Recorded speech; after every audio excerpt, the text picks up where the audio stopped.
इस पार्ट में हम लोग देखेंगे कि इंजीनियरिंग के अंदर बहुत सारी लाइंस को यूज़ किया जाता है जो 8 टाइप्स की होती हैं, जिनको ABCD की फॉर्म में हम लोग यूज़ करते हैं। और जनरली यहाँ से क्वेश्चन आने के चांसेस रहेंगे आपको, ALP हो या आपका प्रिंसिपल ग्रेड का एग्जाम हो, ठीक है, या आपका कोई और एग्जाम हो टेक्निकल, उनमें ये क्वेश्चंस पूछे जाते हैं, ठीक है। पेंसिल से रिलेटेड, ड्राइंग बोर्ड से रिलेटेड, और आपका सीट से रिलेटेड, सीट का साइज, ड्राइंग बोर्ड का साइज, ड्राइंग बोर्ड का नेम, ठीक है, और पेंसिल्स की ग्रिड, इनका सर क्रम पूछ लिया जाता है कि किस टाइप से इनको सॉफ्ट और हार्ड में अरेंज करते हैं, ठीक है। इस बात को आप ध्यान रखेंगे।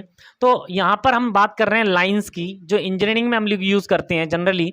ये 8 टाइप्स की होती हैं और उन 8 टाइप्स की लाइंस को हम देखेंगे। पहली जो सबसे थिक लाइन होती है, राइट ना, तो किसी भी ड्राइंग को ड्रॉ करने के लिए जो आउटलाइन हम बनाते हैं वो इस थिक लाइन से या ए टाइप की लाइन से बनाते हैं, जिसे विजिबल आउटलाइन या विजिबल एजेस कहते हैं, ठीक है। बी टाइप की लाइन जो होती है वो कंटिन्यूअस थिन स्ट्रेट लाइन होती है, कंटिन्यूअस थिन स्ट्रेट लाइन होती है, राइट ना। इसे हम इमेजिनरी लाइंस, डायमेंशंस लाइंस, किसी भी ड्राइंग पर जो डायमेंशन एक्सटेंशन लाइन खींचते हैं ये वाली होती है। और डायमेंशन लाइन जिसके थ्रू हम किसी साइज को डिनोट करते हैं वो डायमेंशन लाइन होती है। तो ये थिन होती है, ध्यान रखेंगे, थिन टाइप की या कंटिन्यूअस थिन टाइप की होती है। Dimension line, project line, projection line, leader line. Leader line कौन सी होती है, ध्यान रखेंगे, लीडर लाइन जनरली किसी सर्कुलर हॉल के डाया को रिप्रेजेंट करने के लिए दी जाती है, ठीक है। ये लीडर लाइन होती है, ये जनरली 45 डिग्री एंगल पे होती है, ठीक है, 30 डिग्री एंगल पे भी हो सकती है। एक और ध्यान देंगे, हैचिंग लाइन, किसी सेक्शन पार्ट को दिखाने के लिए हम जिन लाइंस का यूज करते हैं वो सेक्शन लाइंस होती हैं, ठीक है। एक और ध्यान देंगे sir, outline of the revolved section. Revolved section कौन सा होता है, आप लोगों ने देखा होगा कि किसी साइज में, जैसे कोई साइज मेरे पास दे रखा है, सपोज करो हम कनेक्टिंग रॉड को ले लेते हैं, ठीक है।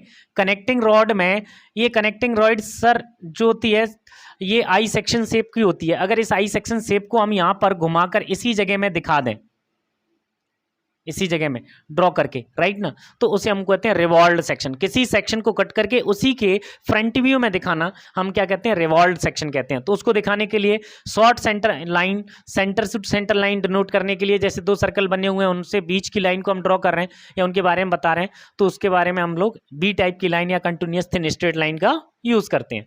सी टाइप की लाइन जो होती है वो continuous thin free hand line होती है, ठीक है। फ्री हैंड लाइन, जैसे कोई बहुत बड़ा ड्राइंग है, ठीक है, उसका हमने एक ही साइज बना दिया और बाकी का हमने फ्री हैंड कर दिया उसको, ये होता है sir continuous thin straight zigzag line. जैसे आप लोगों ने सिविल के अंदर बहुत सारी ड्राइंग बनाई होंगी, ठीक है, जैसे पुल वगैरह की ड्राइंग या ब्रिजेस की ड्राइंग जब बनाते हैं तो उसका सभी पार्ट सेम साइज के होते हैं, सेम शेप के होते हैं, ठीक है। ये तो उनको क्या किया जाता है कि एक पार्ट की ड्राइंग बना दी जाती है, बाकी पार्ट को हम लोग सर कंटिन्यूअस जिगजैग लाइन से थ्रू शो कर देते हैं। डैश लाइन हिडन पार्ट को दिखाने के लिए, हिडन एजेस को दिखाने के लिए, हिडन आउटलाइंस को बताने के लिए हम लोग डैश्ड लाइन का यूज करते हैं, ठीक है। ये है dashed thin line. Dashed thin line भी इन्हीं सब के लिए होती है।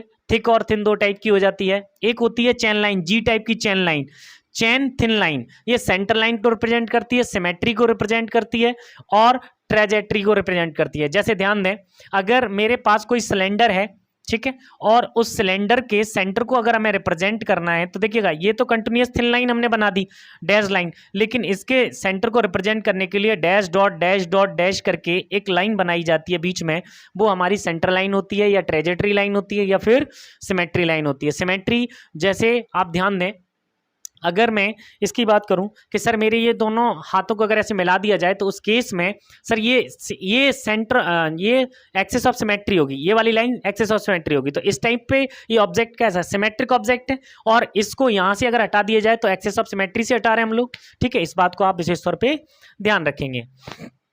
अब बात आती है सर, ये है cutting plane line. Cutting plane line end पर थिक होती है, एंड पर कैसी होती है, थिक होती है, ठीक है। Chain thick line indicate the lines of surface which specially requirement या अप्लाइज। 2 सेक्शंस को जब जोड़ा जाता है तो उनकी लाइंस को रिप्रेजेंट करने के लिए हम लोग चैन थिक लाइन का यूज करते हैं, ठीक है। के टाइप की लाइन जो होती है वो चैन थिक डबल डैश्ड लाइन होती है, ध्यान दें, के टाइप की लाइन डबल डैश्ड लाइन होती है। आउटलाइन ऑफ एडजस्टमेंट पार्ट, जो पार्ट एडजस्ट किए गए उनकी आउटलाइन को रिप्रेजेंट करने के लिए, जैसे एक पाइप को दूसरी पाइप में हमने इनलेट करा दिया है और सपोज करो 10-10 सेंटीमीटर इन पर एक दूसरे पर ओवरलेप है, तो अंदर की साइड का जो सेक्शन है उसको दिखाने के लिए या रिप्रेजेंट करने के लिए हम लोग डबल डैश लाइन का यूज करते हैं, ठीक है।